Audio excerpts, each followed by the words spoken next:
Be ready for the dictation. Start. Now, the observation of the Finance Commission is there.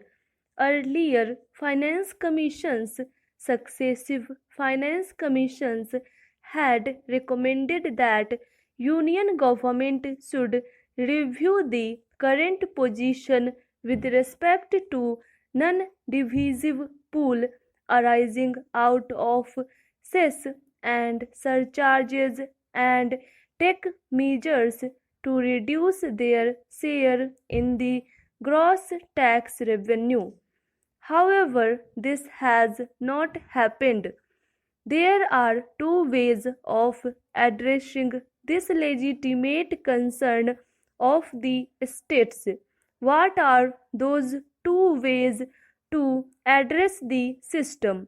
One, by amending the Constitution to include these items in the divisible pool, cess and surcharge, or increase the share of the divisive pool to compensate states on this account. We rule out first option given to record of experience so far. Therefore, although successive finance commissions recommended for that, the centre had remained a mute spectator to the reports. This is the plan of the government for ICDS and midday meal scheme. This is the plan of the government for the welfare of women and child. Sir, the budgetary allocation for housing and poverty alleviation has been reduced in the current budget. Sir, the budgetary allocation for tribal development is sought by rupees 5,000 crore. The much touched slogan Beti Bachao, Beti Padhao gets only rupees 100 crore. I wonder whether this is the budget of the central government or a Jila Panchayat.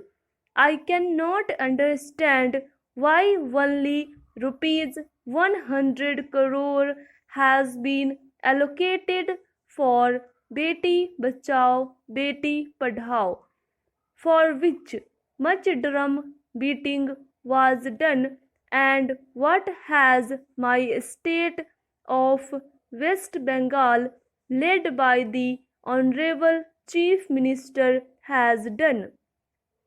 The symbolic increase in allocation for employment guarantee scheme will make the survival struggle of the poorer people more painful in the context of galloping inflation. All of us know about the Development Goals report of the United Nations. I repeat it again and again whenever I get a chance that India is a land where the world's 1/3 of the poorest of the poor live, and their number is 40 crore. 40 crore is also 1/3 of our population. What is in the budget for those 40 crore people who are the poorest of the poor in the world? There is no answer. There is no mention of them. Not a single word has been uttered by the central government in the budget for them. I say it is a shame on the part of central government. Sir, I thank the chair for permitting me to participate in the debate on this general budget. Sir, the budget is a process which Our constitution makes mandatory to draw money from the Consolidated Fund of India. Sir, so far as the Union Budget of 2015 to 16 is concerned, I would like to submit certain suggestions. I would like to tell the Honorable Finance Minister that our expectations have not been fulfilled. The Swachh Bharat Abhiyan is the flagship campaign of the Government of India.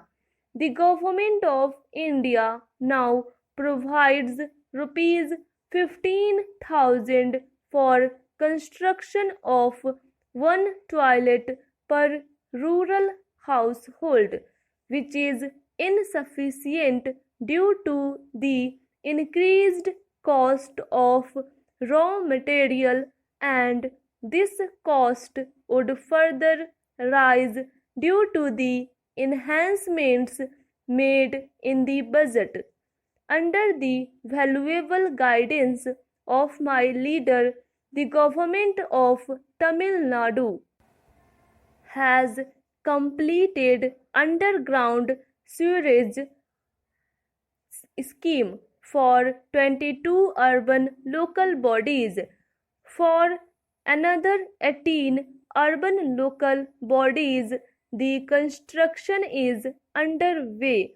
For the remaining rural bodies, detailed project reports are ready for the construction of underground sewerage at a total cost of rupees 22,000 crores.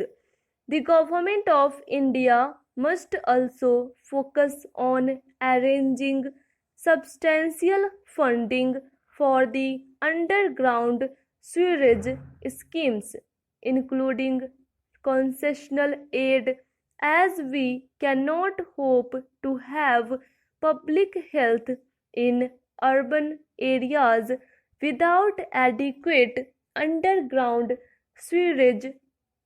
I ask the Government of India to activate a special committee constituted for the implementation of interlinking of rivers based on the orders of the Honorable Supreme Court of India. The people of Tamil Nadu expect that one day Ganga will be interlinked with Kaveri. The process of policy actions, turn around of the economy, and restoration of macroeconomic stability were aided by favorable global factors, especially the fall in petroleum prices. Global oil prices have declined sharply since June last year. Unfortunately, many taxation actions of the Government of India have meant that the drop in petroleum prices has not been fully passed on to the consumers. However, the government raised petrol and diesel rates for the second time in a month as global crude prices rebounded and the rupee weakened against the greenback. I want to say here is that when